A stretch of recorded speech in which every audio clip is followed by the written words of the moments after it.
जो ड्राइवर था कोरोमंडल का, उससे बात की, उससे पर्सनली बात की। वो उस समय होश में था। उसने बताया कि उसको सिग्नल ग्रीन मिला है। बस इतनी बात हुई है। उसके बाद से उसकी हालत गंभीर है। जो गार्ड था, ये जो आयरन ओर की ट्रेन थी, उससे भी मेरी बात हुई। वो it is providential that his life was saved. उसकी जो ब्रेक वैन है जिसमें गार्ड चलता है, उसको क्रश करके उसके ऊपर से इंजन गया है। अगर वो उसके अंदर होता तो उसके बचने का कोई सवाल नहीं था। जब ये घटना हुई उसके करीब 15 मिनट में मुझको पर्सनली इन्फॉर्मेशन आ गई। यहाँ जो अभी हम लोग चलेंगे डिजास्टर वॉर रूम जो है, जहाँ पे हम ऐसे जगह पे असेंबल हो जाते हैं, सब लोग आ जाते हैं। वहां से हम लोगों ने जो ड्राइवर था कोरोमंडल का, उससे बात की, उससे पर्सनली बात की। वो उस समय होश में था। उसने बताया कि उसको सिग्नल ग्रीन मिला है। बस इतनी बात हुई है। उसके बाद से उसकी हालत गंभीर है और वो अभी अस्पताल में है, सीरियस है।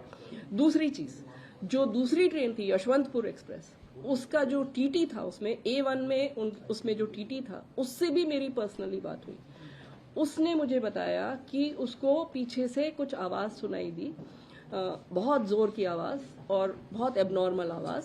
जब उसने वो पीछे की तरफ देखा तो उसे लगा कि कोई कुछ आ रहा है, कुछ ऑब्स्ट्रक्शन आ रहा है। उसको समझ में नहीं आया कि क्या है। और उसके बाद उसके A1 कोच के पीछे एक और जनरल बोगी थी, उसके बाद एक और जनरल बोगी थी और लास्ट वो गार्ड का डिब्बा था। वो दोनों डिब्बे ट्रेन से डिटैच हो गए।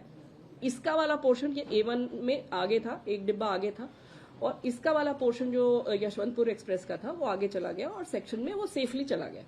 लेकिन इसके पीछे ये जो दो डिब्बे हिट हुए, जिसकी उसको आवाज सुनाई दी और उसको समझ में नहीं आया कि क्या हो रहा है, वो डिब्बे पटरी से फिक गए। सो ये है एक टीटी से जानकारी, first hand information that I have. So that is what happened to the Yeshwantpur express. Our staff, let me tell you, and जो गार्ड था, ये जो आयरन ओर की ट्रेन थी, उससे भी मेरी बात हुई। वो it is providential that his life was saved. क्योंकि रेलवे का नियम है कि अगर कोई भी मालगाड़ी कहीं पे खड़ी है थोड़ी देर के लिए, तो उसका गार्ड, उसका ड्राइवर, उनकी जिम्मेदारी है कि ये गाड़ी सेफ है। तो वो लोग उतर के उस गाड़ी की जांच करते हैं। तो वो जो है गार्ड उस समय उतरा हुआ था और वो उतर के ट्रेन की जांच कर रहा था। उतने में ये हादसा हुआ और ये इंजन और ये सारी चीजें उसकी जो ब्रेक वैन है जिसमें गार्ड चलता है, उसको क्रश करके उसके ऊपर से इंजन गया है। अगर वो उसके अंदर होता तो उसके बचने का कोई सवाल नहीं था। बट ये ईश्वर की कृपा है कि वो उतरा हुआ था, अपनी ड्यूटी कर रहा था और वो बच गया।